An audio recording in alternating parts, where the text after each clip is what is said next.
जैसा कि आप सभी लोग को पता है कि बीपीएससी टीआरई 2 में चयनित सेकेंड बैच के शिक्षक अभ्यर्थियों का आवासीय प्रशिक्षण जो कि आपकी एससीईआरटी के माध्यम से कराए जाते हैं और ये आपका आवासीय प्रशिक्षण इन संस्थान में जो है आपका होता है, जो कि ये आपका आवासीय प्रशिक्षण 2 सप्ताह का जो है आपका होता है। और जो सेकेंड बैच का आवासीय प्रशिक्षण है आज से यानी 8 जनवरी 2024 से 20 जनवरी 2024 तक जो है वो चलेगा, जो कि इस चीज़ को लेकर काफ़ी ज़्यादा शिक्षक अभ्यर्थियों का डाउट और कन्फ्यूजन यहाँ पर बना हुआ है कि यहाँ पर क्या है कि जो आपका सेकेंड बैच का आवासीय प्रशिक्षण है यानी आज से जो आपका स्टार्ट हो रहा है, तो इसमें आप लोग यहाँ पर इस लिस्ट में आप लोग यहाँ पर नाम नहीं है। बाकी आप सभी लोग को पता है कि इसी बीच में 13 जनवरी 2024 को औपबंधिक नियुक्ति पत्र यानी जो आपके प्रोविजनल अपॉइंटमेंट लेटर यानी कि जो आपके तदर्थ नियुक्ति पत्र है वो आपका यहाँ पर मिलेगा। तो कैसे आप यहाँ पर प्राप्त करेंगे, और जो कि आप लोगों को ये भी पता होना चाहिए कि 15 जनवरी 2024 से 20 जनवरी 2024 तक जितने भी आपके जिले हैं सभी जिले का शिक्षा विभाग बिहार सरकार द्वारा जो आपका मेन अस्थायी तरीके से जो आपका स्कूल होता है वो आपका यहाँ पर स्कूल सॉफ्टवेयर के माध्यम से रैंडम तरीके से आपका आवंटित जो है आपका कर दिया जाएगा। तो जब आप लोग का यहाँ पर स्कूल आवंटन हो जाएगा तो स्कूल आवंटन से संबंधित आपका एक प्रपत्र मिलता है जो कि पदस्थापन प्रपत्र होता है। तो पदस्थापन प्रपत्र आप कैसे लेंगे, जो कि उसी बीच में आप लोग का आवासीय प्रशिक्षण भी जो है आपका चलता रहता है। बाकी उसके बाद जो पदस्थापन प्रपत्र मिलेगा तो फिर उसके बाद जो आपका स्कूल में कार्यभार की प्रक्रिया, जो कि आपका मेन स्कूल जो होता है उसमें आप कार्यभार जो है किस तरीके से लेंगे ये भी आप लोग का डाउट है। बाकी उसके अलावा आप लोग का मतलब ये भी बहुत ज़्यादा कन्फ्यूजन है कि जैसे ही आप लोग डॉक्यूमेंट्स वेरिफिकेशन काउंसलिंग कराए उसके बाद आपका पता नहीं किस तरीके से आपका नोटिस आ रहा है कि बीच में आपका एक आध दिन का भी 2 दिन या फिर 1 सप्ताह का आपका गैप जो है आपका नहीं दिया जा रहा है। तो आप लोग घर जाने को लेकर भी चिंतित है कि क्या हमको घर जाने का मौका जो है वो नहीं मिलेगा। तो इन सभी चीज़ों को लेकर इस वीडियो के माध्यम से डिटेल में बात करने वाले हैं। थोड़ा सा भी आपका कन्फ्यूजन या फिर डाउट रहेगा इसके संदर्भ में, पूरा कोशिश रहेगा कि हर एक चीज़ इस वीडियो के माध्यम से आपका जो है वो क्लियर हो जाए। सबसे पहले यहाँ पर ध्यान रखिएगा कि जैसे जो आज से आप लोग का आवासीय प्रशिक्षण यहाँ पर स्टार्ट है तो कल ही आप लोग जो है जो भी आपका आवासीय प्रशिक्षण के लिए संस्थान आपका आवंटित किया गया होगा तो वहाँ पर आप लोग जो है योगदान दे दिए होंगे, मतलब जो आपका अटेंडेंस है आप वहाँ पर लगा दिए होंगे। रजिस्ट्रेशन भी आपको कराना होगा तो करा लिए होंगे। बाकी आप कल नहीं कराए होंगे तो आज भी आप चले जाएंगे तो भी यहाँ पर कोई दिक्कत नहीं है।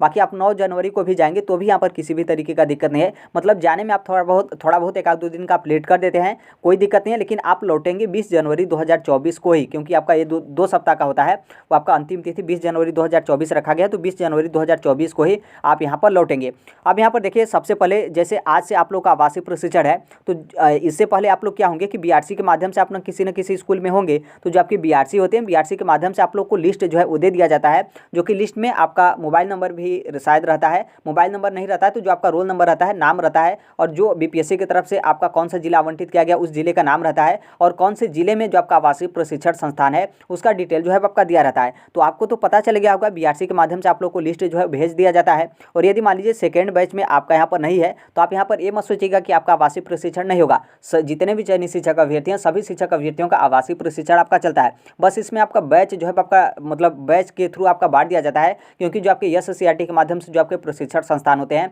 उनकी यहाँ पर टोटल एक ही साथ में उतनी कैपेसिटी जो है आपकी नहीं होती है कि सभी शिक्षक अभ्यर्थियों का एक ही साथ जो है आपके जो आपका आवासीय प्रशिक्षण है वो आप लोग का यहाँ पर जो है आपका करा लिया जाए। तो यदि मान लीजिए सेकेंड बैच में आपका यहाँ पर आवासीय प्रशिक्षण के लिए आपका नहीं होगा नाम, जो कि आज से आपका स्टार्ट है, तो जो आपका थर्ड बैच होगा, जो कि थर्ड बैच आपका कब से स्टार्ट होगा, तो देखिए ये जो आपका सेकेंड बैच का आवासीय प्रशिक्षण है आज से आपका स्टार्ट है 8 जनवरी 2024 से 20 जनवरी 2024 तक आपका चलेगा। और जो फर्स्ट बैच का जो आवासीय प्रशिक्षण था वो आपका 27 तारीख को योगदान दिए थे, यानी 28 तारीख से स्टार्ट था, और अंतिम तिथि आपका 13 जनवरी 2024 आपका रखा गया है। मतलब फर्स्ट बैच का आवासीय प्रशिक्षण का जो आपका डेट है ये आपका 13 जनवरी 2024 है। तो नॉर्मल सी बात है जब फर्स्ट बैच के जो शिक्षक अभ्यर्थी हैं 13 जनवरी 2024 को इनका आवासीय प्रशिक्षण कंप्लीट हो जाएगा, तो फिर यहाँ पर जो थर्ड बैच वाले शिक्षक अभ्यर्थी होंगे तो आप लोग का यहाँ पर क्या है कि इस लिस्ट में आपका यहाँ पर नाम आ जाएगा। और यदि मान लीजिए इसमें भी आपका नाम नहीं आता है तो फिर हो सकता है कि जो फोर्थ बैच वाला होगा उसमें आप लोग का नाम आ जाए, लेकिन यहाँ पर पूरा चांस है कि जो आपका थर्ड बैच होगा उसमें यहाँ पर जो है आप लोग कंप्लीट हो जाएंगे,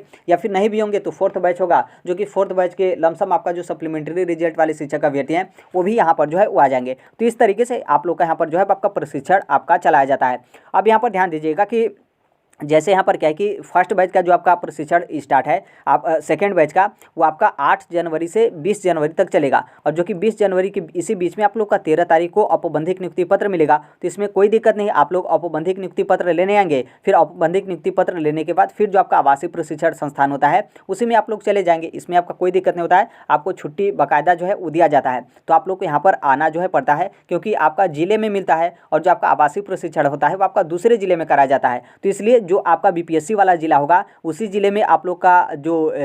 तदर्थ नियुक्ति पत्र है वो आपका यहाँ पर मिलता होता है। तो आप नियुक्ति पत्र लेने आएंगे, फिर नियुक्ति पत्र लेने के बाद फिर आपका है कि जो आपका आवासीय प्रशिक्षण संस्थान होगा वहाँ पर आप लोग को जो है वो जाना होता है। फिर अब यहाँ पर आगे जो आपका अगला डाउट है कि ये तो आपका 13 तारीख वाला तो आपका क्लियर हो गया कि आप भले ही ट्रेनिंग में है तो आपको आने का यहाँ पर मौका दिया जाएगा। अब यहाँ पर अगला जो आपका है कि 15 तारीख से लेकर 20 जनवरी 2024 के बीच में शिक्षा विभाग द्वारा स्कूल आपका आवंटन जो है आपका कर दिया जाएगा। तो देखिए स्कूल आवंटन आपका होगा तो उससे यहाँ पर आपको कोई लेना देना नहीं है। जैसे बीपीएससी की तरफ से रिजल्ट जारी किया जाता है तो बहुत सारे शिक्षक अभ्यर्थी लास्ट में अपना काउंसलिंग कराने के लिए जाते हैं, या फिर तुरंत आपका शिक्षा विभाग की तरफ से काउंसलिंग का डेट नहीं दिया जाता है, या फिर बीच में एक आध दो दिन आपका गैप जो है आपका कर दिया जाता है। तो यहाँ पर क्या होता है कि जैसे जो आपके शिक्षा विभाग हैं बिहार सरकार की तरफ से आपका स्कूल आवंटन जो है आपका करना स्टार्ट कर दिया जाता है। तो फिर उसके बाद जो आपके उस जिले के जिला शिक्षा पदाधिकारी होंगे, क्योंकि जो आपका एक तरीके से पदस्थापन पत्र आपका मिलता है जिसमें आपका स्कूल का नाम भी रहेगा, और उस पदस्थापन पत्र को आप लेकर जो भी विद्यालय रहेगा उस विद्यालय में आप कार्यभार जो है ग्रहण करने जाएंगे। तो जैसे आपका स्कूल आवंटन होगा तो उसके कुछ दिन बाद यहाँ पर क्या है कि आपके जिला शिक्षा पदाधिकारी द्वारा आपका पदस्थापन प्रपत्र आपका दिया जाता है। तुरंत आपको यहाँ पर नहीं मिलता है कि जैसे ही स्कूल आपका आवंटन कर दिया गया उसी दिन आप पदस्थापन पत्र लीजिए और फिर उसी दिन आप कार्यभार जो है कर लीजिए, ऐसा बिल्कुल नहीं है। आपके जिला शिक्षा पदाधिकारी के माध्यम से आपका नोटिस जारी किया जाएगा कि आपका जिला मतलब आपका जो भी जिला है तो उस जिले में जो चयनित शिक्षक अभ्यर्थी हैं उनका यहाँ पर स्कूल का आवंटन हो गया है, तो आप फलाने से लेकर फलाने डेट तक या फिर रोल नंबर आपका दिया जाता है, या फिर आपका अल्फाबेटिकल नाम दिया जाता है, या फिर आपका सब्जेक्ट वाइज दिया जाता है कि इस तरीके से जो चयनित शिक्षक अभ्यर्थी हैं वो आप लोग जिला शिक्षा पदाधिकारी कार्यालय में उपस्थित होकर, और कुछ आपके डॉक्यूमेंट्स मांगे जाते हैं, औपबंधिक नियुक्ति पत्र, एडमिट कार्ड वगैरह और आधार कार्ड वगैरह, इस तरीके से कुछ आपके डॉक्यूमेंट्स मांगे जाते हैं। आपको फोटोकॉपी लेकर जाना है और फिर आप पदस्थापन पत्र लीजिए, फिर उसके बाद आप अपने विद्यालय में जाकर कार्यभार जो है वो ले लीजिए। तो ये आपके जिला शिक्षा पदाधिकारी के माध्यम से आपका दिशा निर्देश जो है आपका जारी किया जाता है कि किस तरीके से आपका शेड्यूल जो है आपका रहेगा। अब यहाँ पर आप लोग सोचेंगे कि ठीक है, मतलब इतना भी तो जो है आपका ज़्यादा डिले नहीं होगा, जैसे आपका स्कूल का आवंटन हो गया तो 2-4 दिन में आपका पदस्थापन पत्र मिल जाएगा, बिल्कुल आपका मिल जाएगा। तो आप लोग सोचेंगे उसी बीच में तो हमारा ट्रेनिंग चलता रहेगा, तो देखिए उससे भी आपका यहाँ पर कोई दिक्कत नहीं है। जैसे यहाँ पर मान लीजिए जो सेकेंड बैच के जो शिक्षक अभ्यर्थी हैं उनका ट्रेनिंग 20 जनवरी को है, तो यहाँ पर संभवतः जो आप लोग का पदस्थापन प्रपत्र मिलेगा तो आपका 20 जनवरी के बाद ही मिलेगा। तो ये सेकेंड बैच वाले जितने भी चयनित शिक्षक अभ्यर्थी हैं आप लोग का तो ट्रेनिंग समाप्त हो जाएगा। लेकिन मान लीजिए यदि जो थर्ड बैच वाले शिक्षक अभ्यर्थी हैं इनका यदि ट्रेनिंग भी आपका 13 तारीख से स्टार्ट, मतलब 13 तारीख को तो इनका समाप्त होगा, मान लीजिए 14 या फिर 15 से इनका स्टार्ट होता है, तो फिर इनका तो आपका 20 या फिर उससे आपका आगे चला जाएगा, मतलब 20 या फिर 22-23 इस तरीके से आपका डेट जो है आपका चले जाएगा। तो भी यहाँ पर किसी भी तरीके का दिक्कत नहीं होता। इसमें क्या होता है कि जैसे आपका पदस्थापन पत्र मिला तो उनके तरफ से बोला जाता है कि आप अपना पदस्थापन पत्र जो है वो लीजिए, पदस्थापन पत्र लेने के बाद आप अपने विद्यालय में कार्यभार जो है वो ग्रहण कर लीजिए, फिर कार्यभार ग्रहण करने के बाद फिर आप जो है वो ट्रेनिंग जो आपका आवासीय प्रशिक्षण है उसमें आप यहाँ पर जो है वो चले जाइए। बस इतना ही उन शिक्षक अभ्यर्थियों को यहाँ पर थोड़ा सा रियायत मिलता है कि जैसे ये जो फर्स्ट बैच वाले शिक्षक अभ्यर्थी हैं जिनका आवासीय प्रशिक्षण 13 तारीख को समाप्त हो रहा है, तो फिर यहाँ पर 13 तारीख को तो आप लोग यहाँ पर पदस्थापन पत्र तो आपका मिलेगा नहीं, क्योंकि 13 तारीख तो आपका आवासीय प्रशिक्षण समाप्त हो गया। तो फिर यहाँ पर क्या होता है कि आपको बीआरसी में जो है भेज दिया जाता है, और बीआरसी में नॉर्मल सी बात है, बीआरसी वाले आपको तो कुछ ट्रेनिंग कराते नहीं, वो तुरंत आपको क्या करेंगे कि कोई ना कोई स्कूल में आपको टैग कर देंगे और बोल देंगे कि आप वहाँ पर जाकर पढ़ाइए, जब तक पढ़ाना है तब तक कोई अगला आदेश या फिर कोई उस तरीके का आपका डेट जो है आपका नहीं दिया जाता है। तो इसलिए यदि मान लीजिए आप लोग का आवासीय प्रशिक्षण समाप्त हो गया है और फिर उसके बाद आप आएँ तो फिर आपका जो पदस्थापन पत्र है वो भी आपका नहीं मिला, और वो लोग क्या किए कि आपको बीआरसी में भेज दिए। तो जैसे ही आपको पदस्थापन पत्र मिलता है आप अपने विद्यालय में मूल विद्यालय में जाएंगे और उसमें आप कार्यभार लेंगे, तो फिर आपका यहाँ पर बीआरसी से कोई मतलब नहीं रहेगा, आपको बीआरसी में जो है वो नहीं जाना होता है। तो एक तरीके से देखेंगे कि यदि जो आप लोग का जो आपका पदस्थापन आपका पत्र मिला और पदस्थापन पत्र मिलने के टाइम आप क्या है कि यदि आप बीआरसी में हैं तो आप बीआरसी को छोड़ देते हैं, आप अपने मूल विद्यालय में आ जाते हैं, और यदि जो आपका ट्रेनिंग है वो आपका आवासीय प्रशिक्षण है तो उसमें आप लोग को यहाँ पर फिर से वापस जाना पड़ता है। आवासीय प्रशिक्षण की ट्रेनिंग को आप यहाँ पर नहीं छोड़ सकते हैं कि आवासीय जो आपका प्रशिक्षण है उसको हम छोड़ दें, अपने मूल विद्यालय में यहाँ पर जो है बने रहें, ऐसा बिल्कुल नहीं है। तो इस तरीके से आप लोग का यहाँ पर जो है आपका होता है। तो बाकी यहाँ पर एक जैसे आप लोग का ये भी आगे का डाउट है कि जैसे आपका जो पदस्थापन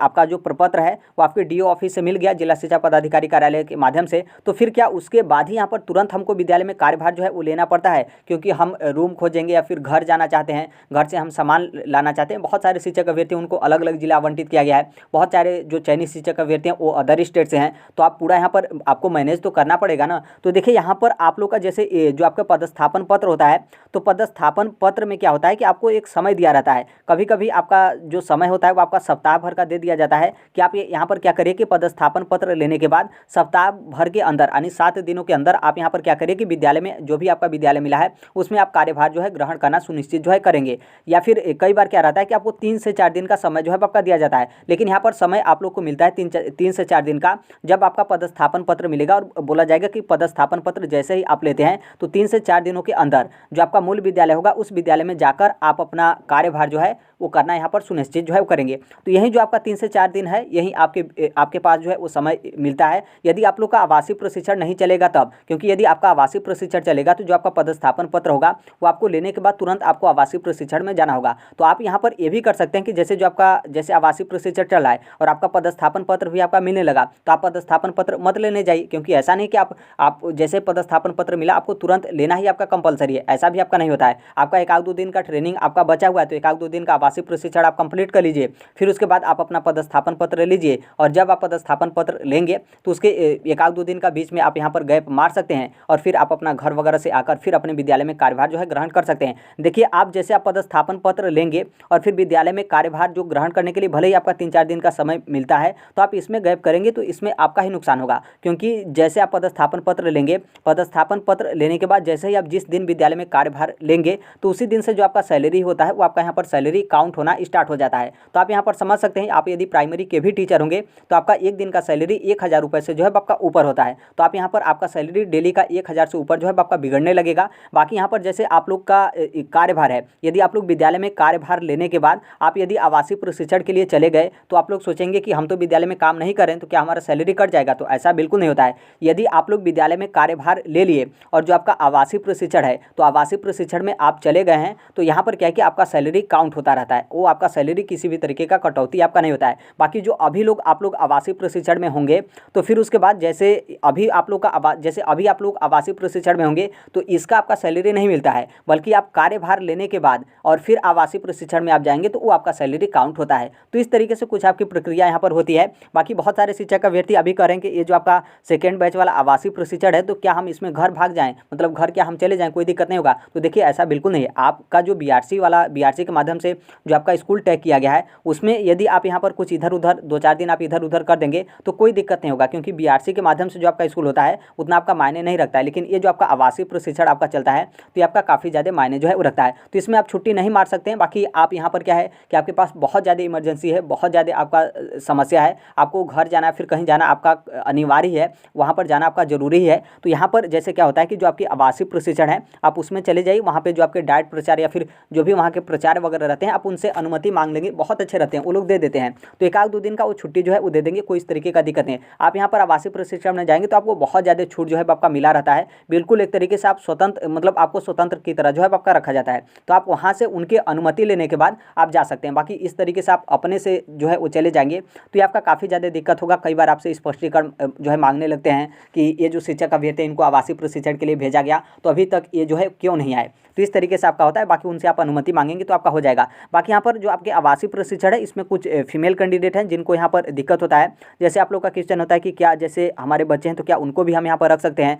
या फिर क्या हमारे फैमिली है तो क्या उस तरीके का होता है। तो देखिए यस बिल्कुल आप यहाँ पर अपने बच्चे को भी जो है वो रख सकते हैं। और बहुत सारे जो आपके आवासीय प्रशिक्षण होते हैं उसमें जैसे जो आपके फैमिली के जो कोई भी हस्बैंड वगैरह वो भी यहाँ पर जो है वो मतलब रह सकते हैं, कोई उस तरीके का दिक्कत नहीं होता है। बाकी जो आवासीय प्रशिक्षण के लिए जो यहाँ पर मैनेजमेंट है उनसे आपको यहाँ पर अनुमति जो है वो लेना होता है। बाकी टीआरई फर्स्ट में बहुत सारे इस तरीके के हुए थे, किसी के फादर थे तो किसी के हस्बैंड थे या फिर किसी के भाई थे, तो इस तरीके से वो लोग जो है वो रहते हैं। अनुमति आप ले लेंगे, अनुमति वो लोग दे देते हैं, कोई उस तरीके का आपका दिक्कत नहीं होता है। तो इस तरीके से कुछ आप लोग का शेड्यूल जो है आपका होता है। बाकी एक तरीके से आप डेट देखेंगे तो आप डेट देख कर जो है काफ़ी ज़्यादा कन्फ्यूज होंगे या फिर आप लोग मतलब काफ़ी ज़्यादा तनाव में होंगे कि जो भी आपका डेट आ रहा है वो आपका सीरियल वाइज आ रहा है कि जैसे 13 तारीख को कुछ कार्यक्रम है तो आपका फिर अगला कार्यक्रम 14 तारीख को, ऐसा नहीं कि आपका 3-4 दिन बीच में आपका गैप दिया जा रहा है। तो इस तरीके से नहीं, इस तरीके से आप मैनेज करेंगे। जब भी आपका स्कूल का पदस्थापन आपका पत्र मिलता है तो उसके बीच में 2-4 दिन का आपका गैप जो है वो दिया जाता है। तो उसी गैप में आप यदि घर जाना चाहते हैं तो आप घर जा सकते हैं, लेकिन एक बात ध्यान रखिएगा कि उस बीच में आप 3-4 दिन का जो समय मिला है तो उसमें आप घर जाएंगे तो आपका पर डे का 1000 रुपये से ऊपर जो आपका सैलरी है उसका यहाँ पर कटौती आपका हो जाता है। और एक बात ये भी ध्यान रखिएगा, आप लोग थोड़ा सा और एक्स्ट्रा दिमाग लगा लेंगे कि ठीक है हम यहाँ पर क्या करेंगे कि हम विद्यालय में कार्यभार जो है वो मतलब कार्यभार लेकर फिर हम घर जो है वो चले जाएंगे, तो देखिए इसमें जो आपके एचएम होंगे यानी जो हेड मास्टर हैं, यदि उनके सहमति से आप यदि जाएंगे और वो यदि अप्रूवल दे देते हैं तो आप जा सकते हैं, कोई दिक्कत यहाँ पर नहीं है। तो यहाँ पर आपका सैलरी का भी कोई दिक्कत उस तरीके से नहीं होगा। लेकिन जो आपके एचएम हैं वो यदि आपको मैनेज करेंगे तभी, नहीं तो वो चाहेंगे कि नहीं आपको हम नहीं जाने देंगे और रैंडम तरीके से बिना बताए चल जाते हैं, तो जो आपका सैलरी है वो आपका यहाँ पर कटौती हो जाएगा। तो इसलिए इन सभी को ध्यान रखना है। बाकी जो आपके एचएम है उनसे आप यदि मिलाकर काम करते हैं तो आप 1-2 दिन का जा सकते हैं घर, कोई उस तरीके का ज़्यादा मतलब इतना नहीं कि आपका दिक्कत हो जाएगा, फिर आपका वेतन रुक जाएगा, फिर इस तरीके से कोई उस तरीके का आपका ज़्यादा जो है वो समस्या यहाँ पर नहीं होता है। तो इस तरीके से आपका कुछ शेड्यूल है। बाकी आप लोग का आवासीय प्रशिक्षण है, आप लोग आवासीय प्रशिक्षण में जाइए। बाकी जो थर्ड बैच वाले शिक्षक अभ्यर्थी हैं उनको थोड़ा सा आपको इंतजार करना पड़ेगा 13 तारीख, क्योंकि 13 तारीख को फर्स्ट बैच वाले का जो आवासीय प्रशिक्षण है वो आप लोग के यहाँ पर समाप्त होगा। फिर 13 तारीख को आप लोग का औपबंधिक नियुक्ति पत्र, जो आपका औपबंधिक नियुक्ति पत्र है वो आपका मिलेगा। फिर उसके बाद 14 या फिर 15 तारीख से जो थर्ड बैच का आवासीय प्रशिक्षण है वो आपका यहाँ पर स्टार्ट जो है आपका हो जाएगा। बाकी अभी के लिए यही अपडेट है। बाकी जैसे भी जो कोई भी अपडेट होगा, इन्फॉर्मेशन होगा, हर एक चीज़ हम इस platform right to education India पे जो है वो शेयर कर देंगे। बाकी इसके अलावा आपका भी कोई डाउट या फिर कन्फ्यूजन होगा तो कमेंट में अपना डाउट वगैरह जो है वो शेयर कर सकते हैं। मिलते हैं अगले नेक्स्ट वीडियो में, तब तक के लिए thank you, bye bye, take care, all the best, thank you for listening, God bless all, thank you.